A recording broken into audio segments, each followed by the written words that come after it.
तो इस एपिसोड के स्टार्टिंग में हमें नोडिया किंगडम का सीन दिखाया जाता है, जहाँ पर कि गिल्ड स्ट्रीट में काफी सारे लोग चल रहे होते हैं कि तभी हम देखते हैं किसी बंदे के मुंह पर एक पंच पड़ता है और उस पर्सन का हालत काफी ज्यादा खराब हो जाता है। और तभी वो दर्द भरी आवाज में कहता है कि मेरे पास कुछ ज्यादा इन्फॉर्मेशन नहीं है। एक वुमन है जिसके पास वही सारी इन्फॉर्मेशन है, जिस पर एक बंदा कहता है कि मैंने तुमसे कहा था कि तुम सारी इन्फॉर्मेशन मुझे पहले दे दो, तुम्हें इतनी मार खानी पड़ी, घर इतना इन्फॉर्मेशन देने के लिए शुक्रिया। और हम देखते हैं कि वेन जो कि काफी सारी लाशों पर चल रहा होता है, फिर वेन हमें कहता है कि हमारी अगली कन्वर्सेशन के लिए मुझे पता लगाना होगा कि आखिर वो वुमन कहाँ पर है। और इस तरह की सिचुएशन में हम एक पल के लिए भी लेट नहीं हो सकते, क्योंकि इसकी गारंटी नहीं है कि कल जैसे कुछ और भी हो जाएगा। वेन बताता है कि एक दिन पहले मेरी पावर जो कि अनकंट्रोल हो गई थी, हालांकि जब मैं लोक था तब इस तरह का कुछ भी चीज नहीं हुआ था। एंड अब हमें मैजिक पावर के बारे में बताया जाता है। मैजिक पावर एक नॉन पार्टिकल जो कि निकट आई से दिखाई नहीं देता, लेकिन वो पूरे यूनिवर्स में फैले हुए हैं। और जो इंसान मैजिक पावर को जो हवा में फ्लोट कर रही होती है अपने बॉडी के अंदर में एक्यूमुलेट करती है, वो अपने अंदर से रूइन क्राफ्ट की एबिलिटी को मैनिफेस्ट कर लेते हैं, जिन्हें की सोर्सरर कहा जाता है। दूसरे शब्दों में सोर्सरर का बॉडी एक वेसल होता है जो मैजिक पावर को होल्ड करता है, और अगर ये मैजिक पावर सोर्सरर के बॉडी के अंदर वाइल्ड हो जाए तो फैन बताता है कि वो मर जाएगा। अगर ऐसा चलता रहा तो मेरा बॉडी अपने मैजिक पावर के साथ ही एक्सप्लोड हो जाएगा। मुझे तुरंत अपने मैजिक पावर को सील करना होगा ताकि इस रैम्पेज को रोका जा सके। वैन स्ट्रीट में चल रहा होता है और सोच रहा होता है कि क्योंकि मैंने अपने ज्यादातर मैजिक सील कर दिया और अब मैं सिर्फ बहुत छोटी सी अमाउंट ही यूज कर सकता हूँ।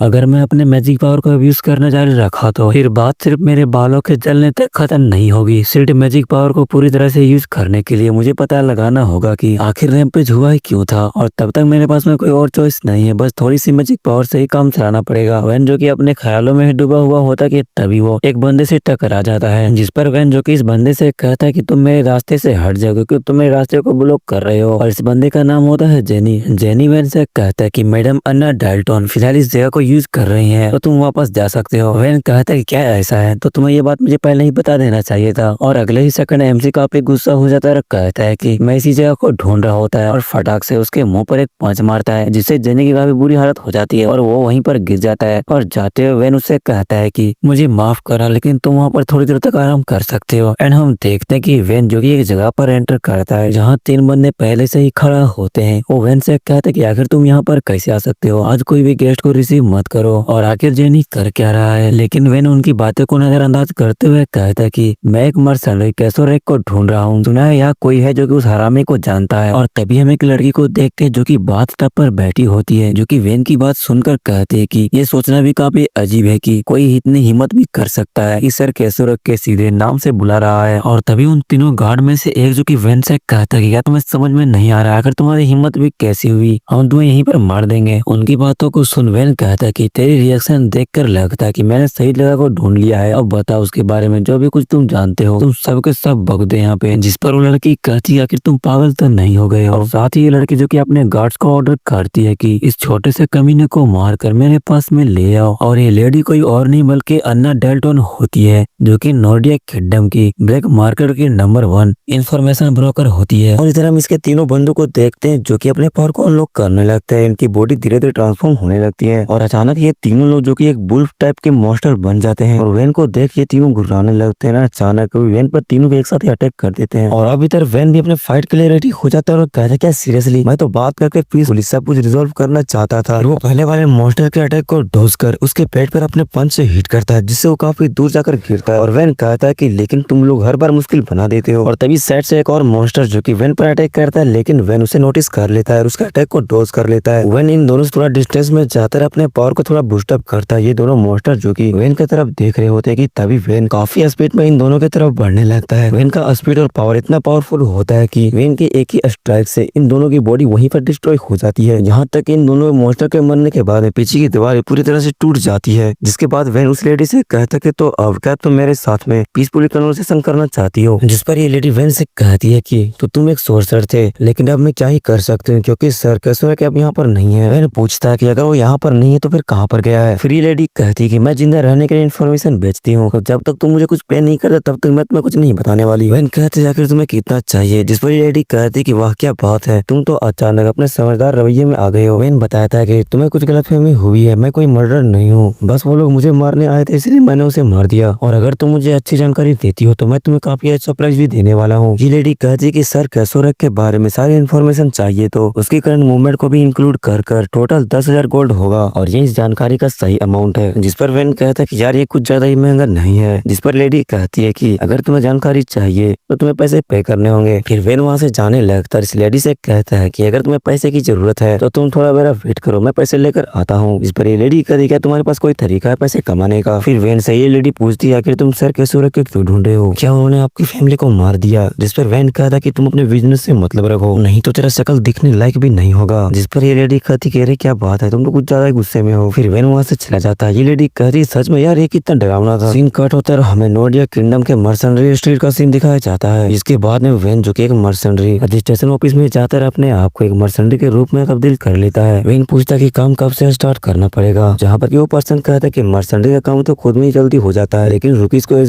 रुकीज को यूजुअली वेट करना पड़ता है क्योंकि पहले हमेशा एक्सपीरियंस को असाइन किया जाता है। मैंने अपने मन में सोच रहा होता कि लगता है जितना सोचा था उससे ज्यादा टाइम लगेगा, पर छोड़ो, मुझे वैसे ही पैसे कमाने का तरीका चाहिए था। अगर जरूरत पड़ती तो मैं उसे धमका कर भी इन्फॉर्मेशन निकाल लेता, लेकिन वो औरत कोई ऑर्डिनरी इंसान नहीं थी और बेवजह दुश्मन बनाने का कोई भी फायदा नहीं है। अंट कारा ने भी कही थी कि पैसा हमेशा लेजिमेंट लेबर से ही कमाना चाहिए। और वेन जो कि इतना सोच ही रहा होता कि तभी वहाँ पर एक हुडी पहने हुई लड़की आती है और वो डायरेक्ट आकर कहती है कि मुझे एक मर्सनरी जॉब रिक्वेस्ट करनी है, लेकिन शर्त ये है कि वो बंदा बिल्कुल इनएक्सपीरियंस हो। और तभी वेन की नजर उस लड़की पर पड़ती है। एंड इधर हम इस बंदे को देखते हैं जो कि इस लड़की से कहता है कि तुम्हारे बगल में जो लड़का खड़ा है वही तुम्हारा ये काम कर देगा। ये लड़की वेन की तरफ देखती है और कहती कि वो तो तुम हो। जिस पर वेन कहता है कि देखो मैं अभी अभी एक नौसिखिए के रूप में रजिस्टर किया हूँ। और ये लड़की जो कि अपने हुडी उतारते हुए कहती कि मेरा रिक्वेस्ट सिंपल है, तुम्हें बस एक रात के लिए रिस्पॉन्सिबिलिटी लेना होगा। और इस लड़की का नाम है लियोन जो कि 18 साल की है। और साथ ही इधर हम वेन और इस बंदे को देखते हैं जो कि लियोन की बात सुन ये लोग काफी शौक हो जाते हैं। और जिस पर ये बंदा वेन से कहता है कि ब्रदर तुम्हें इसके लिए वैसारे जाना पड़ेगा। वेन कहता है कि सच में ये क्या ही पागल औरत है। और जिस पर लियोन जो कि चिल्लाते हुए कहती कि लगता है तुम लोग को मिसअंडरस्टैंडिंग हुआ है। और वेन जो कि यहाँ से जाते हुए कहते कि यार मैं तो यहाँ पर बस एक एस्कॉर्ट हेयर करने की कोशिश कर रहा था। और लियोन जो कि चिल्लाते हुए वेन को रोकते हुए कहती है कि क्यों ना पहले कंपनसेशन डिस्कस कर ले, उसके बाद में तुम डिसीजन ले लेना। जिस पर वेन कहता है कि मैं उन एम्प्लॉय से काफी नफरत करता हूँ जिसका दिमाग काफी बाहर है। कि तभी वहाँ पर एक मोटा सा बंदा आता है जो कि लियोन से कहता है कि मैं तुम्हारी इस जॉब को ले लूंगा, आखिर तुम इसके लिए कितना पे करोगी? जिस पर लियोन कहती कि ठीक है मैं तुम्हें 10,000 गोल्ड दूंगी। इधर हम वेन को देखते हैं जो कि 10,000 गोल्ड नाम सुनकर वहीं पर रुक जाता है। और इधर लियोन जो कि इस मोटे से बंदे को मना कर रही होती कि मैं तेरे जैसे चैने माने चेहरे को वहाँ पर अपने नौकरी पर नहीं रख सकता। जिस पर ये बंदा चिल्लाते हुए कहता है आखिर तुम क्या बकवास कर रही हो, मैं ये काम कर सकता हूँ, पर आखिर तुम एक नौसिखिए पर भरोसा कैसे कर सकती हो? और ये बंदा जो कि लियोन के साथ में जबरदस्ती करने लगता है और कहता है कि मैं उस बच्चे से काफी बेहतर कर सकता हूँ। और आखिर तुम कितनी फ्रस्ट्रेटिंग लड़की हो, तुम्हें तो शुक्रगुजार होना चाहिए कि मैं तुम्हें ऑफर कर रहा हूँ। कि तभी एक आवाज आती है कि अबे वो कचरे। हाँ हम देखते कि वहाँ पर वेन आ जाता है और उस मोटे से बंदे को बोलते कि अपना हाथ उस पर से हटा दे और अगर मेरी प्रेजियस एम्प्लॉय को कुछ हुआ तो मैं तुम्हें छोड़ूंगा नहीं।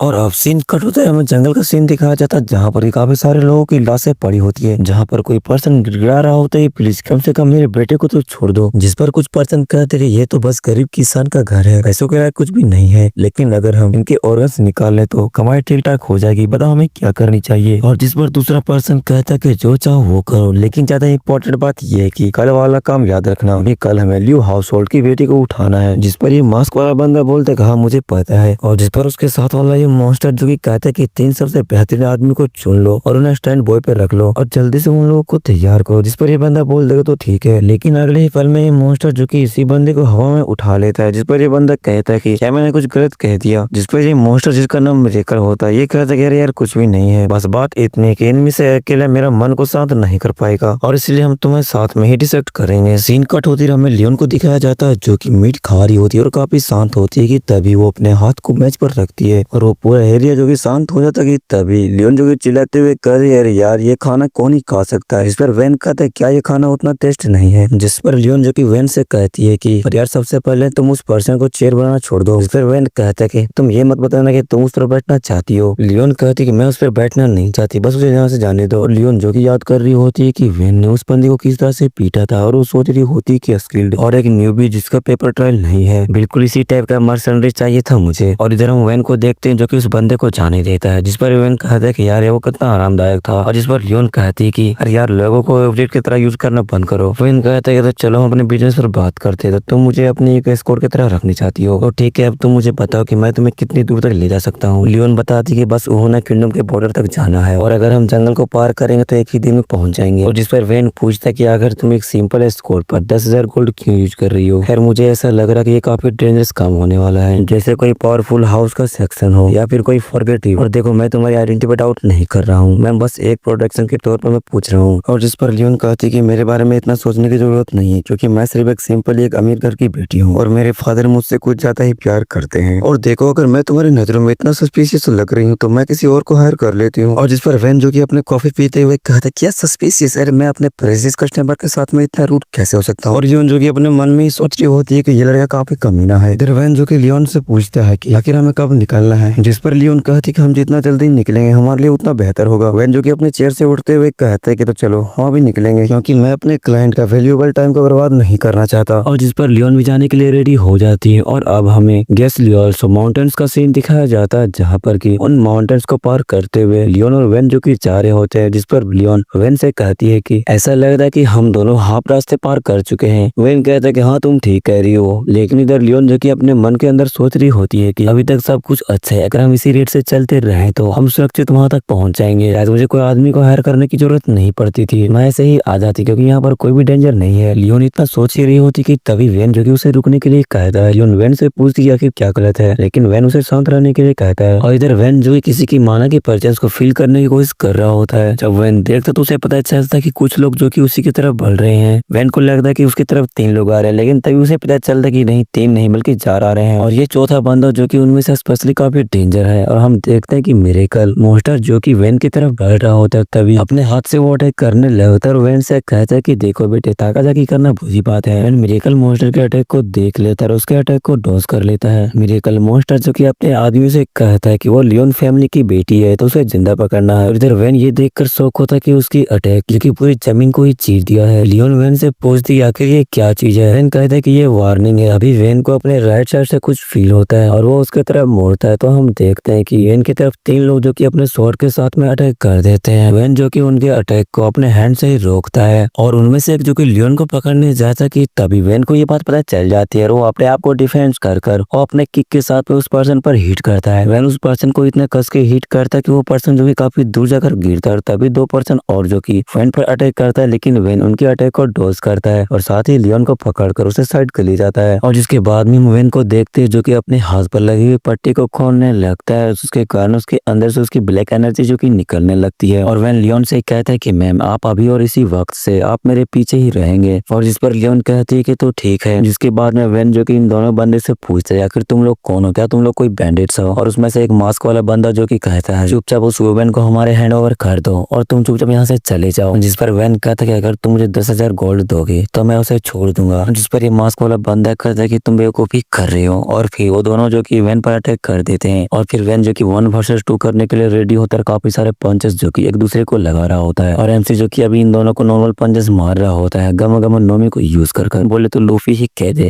एंड अब हम देखते हैं कि एमसी जो कि इन दोनों को काफी खतरनाक पंच मारता है, जिस वजह से वेन और इन दोनों बंदों में थोड़ी दूरी बन जाती है। और फिर मास्क वाला बंदा जो कि वेन से कहता है कि मैं कुछ देर के लिए घबरा गया था कि कहीं तुम कोई रूइन कास्टर वाला नहीं हो, लेकिन तुम तो एक पागल इंसान हो जो कि तुम्हें कुछ पता भी नहीं है। जिस पर वेन कहता है कि तो ठीक है अगर तुम लोग यही चाहते हो तो मैं तुम लोग को यही दिखाने वाला हूँ, और सच कहूँ तो मैंने तुम जैसे बेवकूफ को आज तक देखा ही नहीं। और वेन अचानक जो कि इन दोनों के काफी करीब आ जाता है और लूफी वाला गम गम पिस्तौल को यूज करता है, और काफी सारे पंचेस जो कि इन दोनों पर बरसाने लगता है। वो आखिरी पंच के साथ ही हम देखते हैं कि वेन का आखिरी पंच इतना पावरफुल होता है कि वो इन दोनों की बॉडी के साथ साथ वहाँ की पूरी जगह को डिस्ट्रॉय हो जाती है। और भाई एक बीम निकलता हुआ काफी दूर जाकर लगती है, और हम देखते हैं कि इनके सिर्फ पाँव ही बचे होते हैं। वेन कहते हैं कि आखिर ये क्या ही जोकरों का झुंड था। और साथ ही हम लियोन को देखते हैं जो कि काफी शौक होती है, और वो अपने मन में सोच रही होती है कि वो दिखने में मुझसे छोटा भी लगता है, लेकिन आखिर वो ऐसा कैसे कर सकता है, और अगर ये फादर ने देख लिया तो वो शौक और थ्रिलिंग रह जाएंगे। और तभी जंगल के अंदर से एक आवाज आती है कि रूइन कास्टर एक दूसरे के माना को एच करते हैं, और अक्सर माना की अमाउंट जो कि करेक्टर स्किल पर मैच करती है। जिस पर वेन कहता है कि तुम इतनी देर तक छुपे रहे थे, मुझे लगा था कि तुम यहाँ से भाग गए। और वेन साथ ही सोच रहा होता है, तो एट द एंड उसने अपने आप को शॉक कर ही दिया। और तभी हम मिरेकल नाम के इस मॉन्स्टर को देखते हैं जो कि अपनी पूरी बॉडी को शॉक कराता है और वो वेन से कहता है कि अरे यार तू तो अभी भी एक बच्चा है, फिर भी तेरी माँ ना मेरी बराबर कैसे है, और शायद तू उसके साथ ही पैदा हुआ था। कर छोड़ो, मैं तुम्हें यहाँ से डिसेक्ट करने वाला हूँ, और क्योंकि तुम एक रियन कास्टर हो तो तुम्हारे पास एक बढ़िया बढ़िया ऑर्गन्स होनी चाहिए। और साथ ही मिरेकल मॉन्स्टर जो कि एक क्रीपी सा स्माइल दे रहा होता है, और इसका रूइन का नाम होता है मैड एनाटोमिस्ट। और मिरेकल जो कि एक क्रिमिनल गैंग का लीडर है। मिरेकल गैंग जो लोग मर्डर, किडनैपिंग, ह्यूमन ट्रैफिकिंग और भी घिनौने क्राइम्स के जिम्मेदार है। और इधर हम मिरेकल को देखते हैं जो कि वेन से कहता कि अगर तुम उस औरत को मुझे दे दोगे तो मैं तुम्हें बिना दर्द के मार डालूंगा। और इधर यहाँ पर वेन भी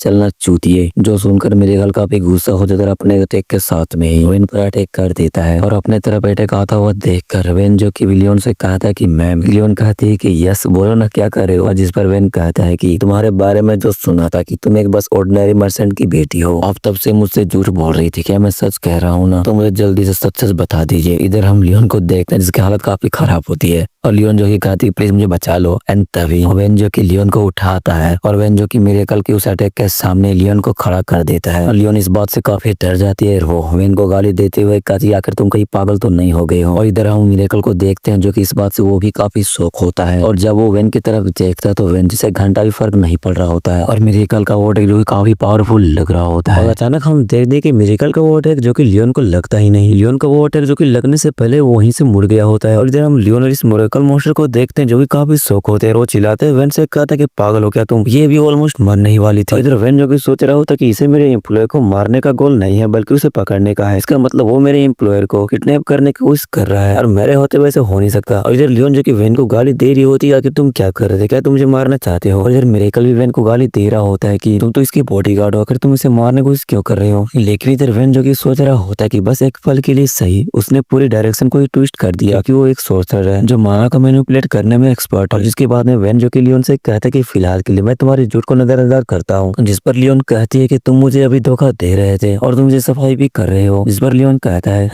है कि बकवास करना बंद कर, क्योंकि मैं तुम्हें फेंकने वाला हूँ, इसलिए तुम्हें अपने आप को एक अच्छी जगह पर छुपा लेनी चाहिए। जिस पर लियोन कहती क्या तुम मुझे फेंकने वाले, कहीं तो पागल तो नहीं हो गए। जिस पर वेन कहता है कि तुम मरने वाली नहीं हो, तुम टेंशन मत लो। और जिसके बाद में वेन जो कि लियोन को कस के पकड़कर उसे काफी दूर फेंक देता है। और इधर मिरेकल जो कि वेन से कहते हैं कि तुम्हें क्या लगता है कि तुम यहाँ से कहाँ भाग पाओगे, और फिर वो एक स्टैंड लेता है और साथ ही वो वेन पर अटैक कर देता है। वेन उसके अटैक को डोज करता है और अपने हाथ में अपने एनर्जी को इकट्ठा करता है, और वेन जो कि उसके पैर को पकड़ रखा होता है, वो मिरेकल को उठाकर पटक कर वो अपने पंच से हिट करता है। फिर वो अपने रिफ्लेक्ट को यूज करता है और काफी सारे पंचेस को मिरेकल पर हिट करने लगता है। मिरेकल काफी दूर जाकर खड़ा होता है और फिर हंसते हुए कहता है ये काफी अच्छा था। वेन काफी शौक होता है कि मैंने तो अपने सारे शॉट्स को उस पर परफेक्टली को लैंड किया था, ऐसा लगता है कि उसने मेरी पंचेस को किसी चीज से ब्लॉक कर लिया। और तभी ये मिरेकल मॉन्स्टर जो कि वेन से कहता है कि पहले मैं तुझे टुकड़े टुकड़े करूंगा और उसके बाद उस औरत की बारी आएगी। जिसके बाद मिरेकल जो कि एक और यूनक्राफ्ट के पावर को यूज करता है जो कि उसने पदस कर रखा था। और फिर मिरेकल जो कि वेन से कहता है कि तो तैयार हो जाओ, एक ऐसी इलेक्ट्रीफाइंग एक्सपीरियंस होने वाली जो तू कभी भूल नहीं पाएगा। और जिसके बाद में हमें मिरेकल के इस रूइंस के बारे में बताता है जो कि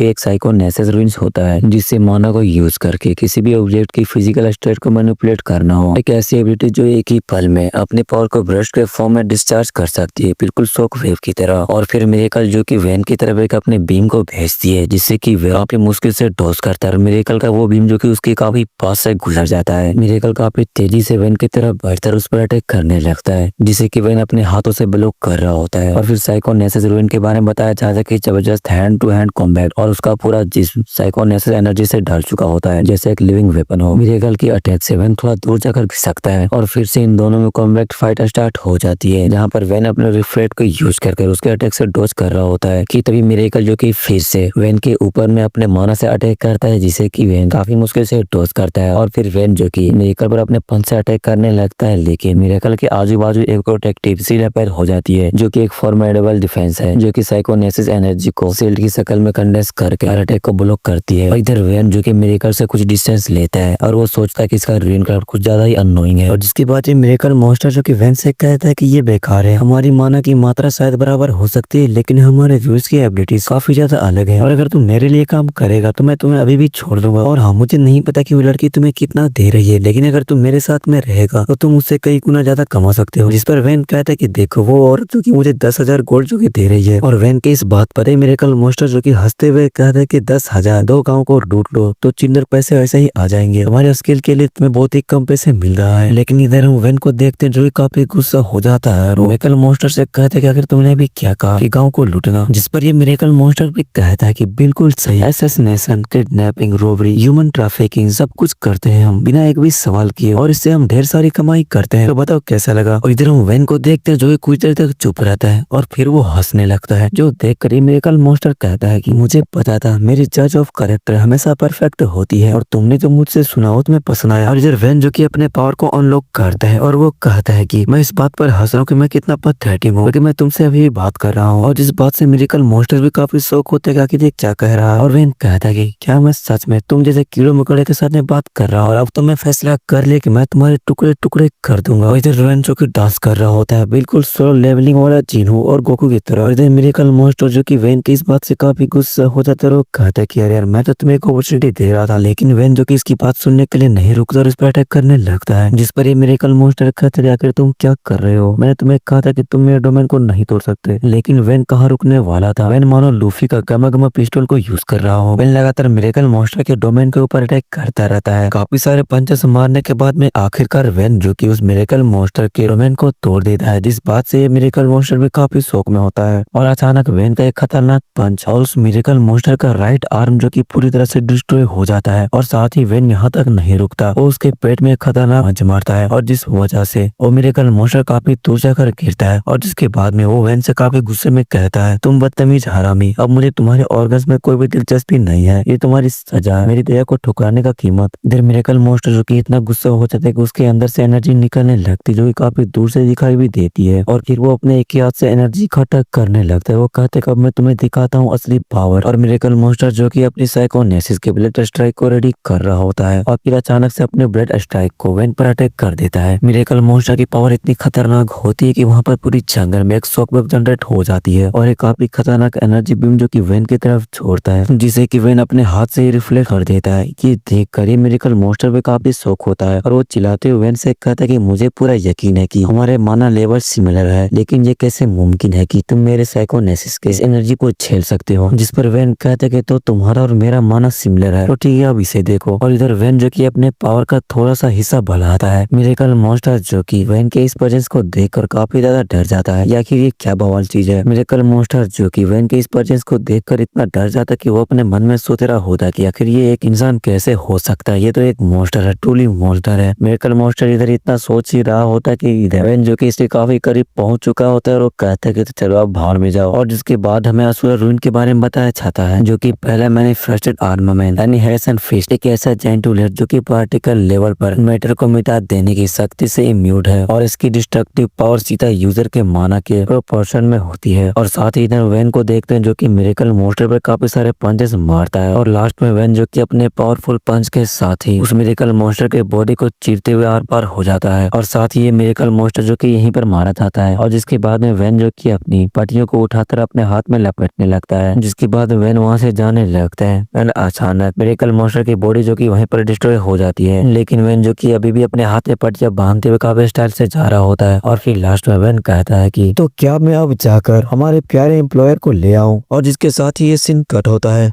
और अब हमें रूइन क्राफ्ट के बारे में बताया जाता है। बॉडी को ब्लेड से लेस करने की पावर से ट्रांससेंड स्पेस और टाइम या फिर जमीन को चीर दे और माउंटेन को हिला दे, ये सब सुपर नेचुरल फोर्सेस हैं जो यूनिवर्स के डिवाइन ऑर्डर को चैलेंज करे और फिजिक्स के लॉ को भी सरपास कर दे। इन सभी रूइन क्राफ्ट में से एक जो सूरा रूइन के नाम से जाना जाता है, उसे हिस्ट्री का सबसे वर्स्ट रूइन डिक्लेयर किया गया है। और जिस लड़के ने इसे वाइल्ड किया उसकी एक्शन की वजह से एक नई हिस्ट्री लिखा जा रही है ऑटन कॉन्टिनेंट पर। और फिर हमें उसी जंगल का सीन दिखाया जाता है जहाँ जहाँ पर कि वेन लियोन के पास में जाता है, उससे पूछता है कि आशा करता हूँ कि आप ठीक होंगे। लेकिन इधर लियोन जो कि वेन पर चिल्लाते हुए कहते हैं कि आखिर तुम पागल तो नहीं हो गए हो, और अचानक तो ऐसे किसी को कैसे फेंक सकता है। कि तभी वेन थोड़ा गुस्सा होते हुए कहता है कि मैंने आपको छुपाया और आप मुझ पर ही गुस्सा हो रहे हैं, क्या ये सही कर रही है? यार वैसे मैं काफी क्यूरियस हूँ, और जैसे कि मैंने आपसे प्रॉमिस किया था मैं यहाँ तक आपको सेफली ले आया हूँ, तो जल्दी से मेरे पैसे दे दीजिए। और जिसके बाद में लियोन जो की 10,000 गोल्ड की एक पोटली जो की वेन को थमाती है। वेन कहता है कि अब मैं यहाँ से जा रहा हूँ। लियोन वेन को रुकने के लिए कहती है, वेन रुकता है, लेकिन लियोन कहती है कि कुछ भी नहीं। जिस पर वेन कहता है कि ठीक है मैं यहाँ से जा रहा हूँ। इधर लियोन को देखते हैं जो कि अपने मन में सोच रही होती है कि मैं उसे अपने फैमिली के पास ले जाना पसंद करूंगी, लेकिन मैं एक ऐसे यंगर मर्सनरी को वार में खींचना नहीं चाहती। हाँ मुझे थोड़ा बुरा लग रहा है, लेकिन मैं कुछ भी नहीं कर सकती। सबसे पहले मुझे जाकर अपनी फैमिली से मिलनी होगी। सीन कट होकर हमें नोडिया किंगडम में अन्ना डेल्टन के थर्ड रेसिडेंस का सीन दिखाया जाता है। वेन 10,000 गोल्ड कॉइन जो की अन्ना डेल्टन के पास में फेंकता है, जिस पर डेल्टन कहती कि मुझे पता था कि तुम ये कर लोगे। वेन कहता कि मुझे तुम्हारी बकवास नहीं सुननी है, जैसे कि तुमने वादा की थी, तो चलो मुझे जल्दी से इन्फॉर्मेशन दे दो। और जिस पर अन्ना डेल्टन कहती है कि मैं जरूर बताऊंगी, लेकिन मैं तुमसे सिर्फ आधा पैसे ही लूंगी। जिस बात से वेन थोड़ा शौक होता है। और फिर अन्ना डेल्टन कहती है कि क्योंकि मैं सर कैसोरेक को ट्रैक करने में फेल हो गई। सच में वो आदमी काफी ज्यादा चालाक है, हालांकि मैं उसके और किसी के बारे में बताऊंगी। कौन जान सकता कि आखिर वो कहाँ है। वेन कहता कि बकचोदी करना बंद करो, जल्दी मुझे बताओ। डेल्टन कहती कि क्या तुमने कभी तेज नाम के मर्सनरी ग्रुप के बारे में सुना है? वेन कहता कि अभी तक तो नहीं सुना था, लेकिन अब मैं सुन लिया। और जिसके बाद में हमें तेज ग्रुप के बारे में बताया जाता है। तेज एक मर्सनरी ग्रुप है जो कि हर तरह के क्राइम में एक्टिव है। Murder, kidnapping, human trafficking, assassination, counter espionage, infiltration, diplomacy, information warfare और भी बहुत कुछ। और इस ग्रुप का लीडर है सर कैसोरेक। और तेज लगभग 5 साल पहले मशहूर होना शुरू हुआ था, और आज इसका इन्फ्लुएंस इतना ज्यादा है कि एक छोटे से हॉर्नेट किंगडम को भी डोमिनेट कर सकते हैं। और इसीलिए तेज के अब मैन बेस को ट्रैक करना काफी मुश्किल है, और इसीलिए सर कैसोरेक के ठिकाने का भी पता लगाना काफी मुश्किल हो गया है। लेकिन मैं एक ऐसी औरत हूँ जो कि इतनी आसानी से हार नहीं मानती। मैं आखिरकार तेज के एक एग्जीक्यूटिव का लोकेशन और उसका ठिकाना पता लगा लिया है। अन्ना जो कि एक पेपर देते हुए इनसे कहती कि उसके चेहरे पर एक काफी लंबा सा स्कार है, और वो काउंसिलिंग रूइन के साथ में पैदा हुआ है, और वो एक ब्रूटल एसिसिनेशन है, और जन्म से लेकर आज तक वो किसी भी एसिसिनेशन में फेल नहीं हुआ है। जिस पर वेन कहते कि अगर वो मेरी मर्सनरी ग्रुप का पार्ट है तो उसे पता होगा कि वो कमीना कैसोरेक कहाँ पर है, तो सिंपली मुझे ये बताओ कि अभी वो कहाँ पर है। जिस पर अन्ना डेल्टन कहते कि मेरी जानकारी के हिसाब से वो भी अंदर की तरफ होगा। सीन कट होते हमें वेल हिलेट सिटी द कैपिटल ऑफ भोगरा किंगडम का सीन दिखाया जाता है, जहाँ पर मार्केट ग्रुप्स का बेस में काफी ज्यादा डेड बॉडीज पड़ी होती है। वेयर हाउस के अंदर भी काफी सारे डेड बॉडीज जो कि किसी के सर किसी के पाँव कटे होते हैं, और एक बंदा जो कि ये सभी कर रहा होता है। काफी सारे लोगों को देखते हैं जो कि डर के मारे उससे भाग रहे होते हैं, लेकिन वो बंदा नहीं रुकता और इन सभी को काटता हुआ आगे बढ़ता है। हम एक बूढ़े पर्सन को देखते हैं जो कि उस पर्सन को देखकर कहता है कि आखिर तुम क्या कर रहे हो और तुम चाहते क्या हो। और हम देखते हैं इस बंदे को जिसके चेहरे पर भी एक स्कार होता है, ये वही बंदा होता है। ये जो कि इस बूढ़े पर्सन से कहता है देखो मैं वही करता हूँ जो मुझे बताया जाता है, शायद ऐसा इसलिए क्योंकि तुम मिशन में फेल हो गई हो। और इस पर्सन के राइट हैंड में काफी खतरनाक वेपन लगी होती है, जिसे कि वो अपने रुमाल से साफ कर रहा होता है। और फिर ये बंदा कहता है कि देखो सर कैसोरेक तुम में इंटरेस्टेड है। और जिस पर ये बूढ़ा पर्सन चिल्लाते हुए बोलता है कि ऐसा इसलिए क्योंकि तुमने हमें सच नहीं बताया कि इतना खतरनाक मॉन्स्टर बास्टर्ड उसकी रक्षा कर रहा है, और तुम्हारे उधर से हमने अपने चीफ को खो दिया है। और जिस पर ये बंदा कहता है कि तो ठीक है मैं इसके लिए सॉरी कहता हूँ, और हमने भी नहीं सोचा था कि तुम्हारा मार के मर्सनरीज के फ्रंटियर से हार जाएंगे। और जिस पर ये बूढ़ा पर्सन जो कि इसे कहता है कि तुमने हमारे एक फेलियर से हमें पूरी तरह से वाइप आउट कर दिया है। और जिस पर ये बंदा कहता है कि अरे यार क्या तुम इसे एक पनिशमेंट की तरह नहीं सोच सकते, और वैसे भी हम दोनों लो लेवल से किलर्स हैं। और तभी हम इस बूढ़े पर्सन को देखते हैं जो कि धीरे धीरे हंसने लगता है, और वो चिल्लाते हुए इस पर्सन से बोलता है कि भाड़ में जाओ। और उसके इतना बोलते ही हम देखते हैं वहाँ पर काफी सारे लोग आ जाते हैं, और सभी एक साथ ही उस पर चार्ज कर देते हैं, जो कि इस बूढ़े पर्सन का चाल होता है। और ये बूढ़ा पर्सन भी एक रून यूजर होता है जो कि होता है टच रून, और ये अपने माना को यूज कर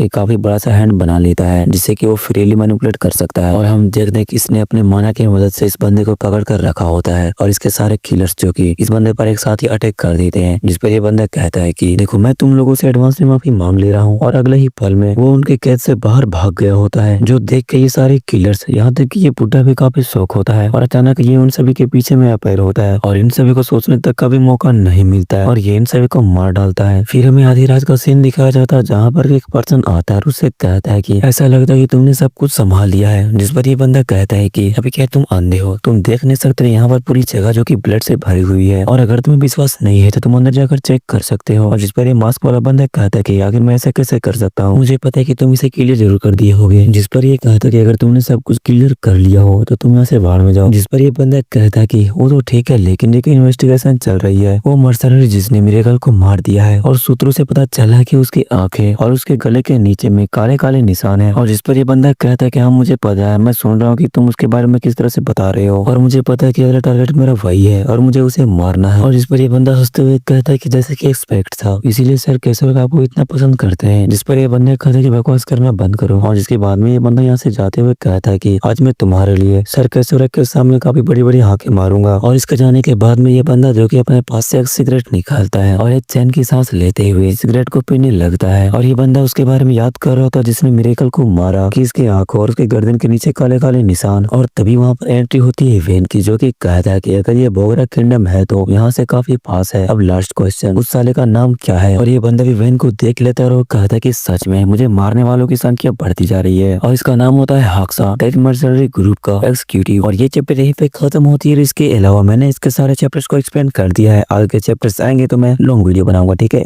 और बात रही मैजिक कैपिटल और जूफेयर की, तो देखो यार बात ऐसी है ना कि अभी उसके फिलर्स चैप्टर्स चल रहे हैं, उसमें कोई फाइट वगैरह है नहीं। तो मैं सोच रहा हूँ कि उसके कम से कम 10-20 चैप्टर ना एक साथ ही एक्सप्लेन कर दूं। और अगर आप लोग को बर्दाश्त नहीं हो रहा है उसके चैप्टर्स देखने के लिए, तो भाई बहुत सारे चैनल्स है जो कि उसकी वीडियो बना रही है। आई होप कि आप लोग मेरी बात को समझ रहे होंगे। और भाई जूपेन की जो मानव है ना, उसकी जितने भी एक्सप्लेन वाले क्रिएटर्स है ना, उसकी खिल्ली बना कर रखे हैं भाई। मतलब उसके ये चैप्टर्स आते हैं तो वही मतलब 10-15 ऐसे चैनल्स है ना भाई, उसी के चैप्टर्स ला रहे हैं भाई। मतलब व्यूअर्स ना बढ़ चुके हैं और उसमें मुझे मजा नहीं आ रहा भाई, मेरा चैनल उतनी ग्रोथ हो नहीं रही, इसीलिए मैं न्यू मानव को ला रहा हूँ और जिससे मेरे थोड़ा चैनल का बूस्ट मिले और कुछ नहीं भाई। मतलब मेरा लाने का मन करता है उसकी वीडियो, ठीक है ना, बनाऊंगा उसके 20 चैप्टर लाने के बाद ही बनाऊंगा, देखना। मैं लॉन्ग वीडियो पर उसका बनाऊंगा, कम से कम 20-30 मिनट का ही वीडियो बनाऊंगा भाई, 10 मिनट का वीडियो मेरे से नहीं होगा, ठीक है। एंड आई होप आपको ये वीडियो अच्छी लगी तो वीडियो को लाइक, चैनल पर नए चैनल को सब्सक्राइब जरूर कीजिएगा। तब तक के लिए बाय बाय।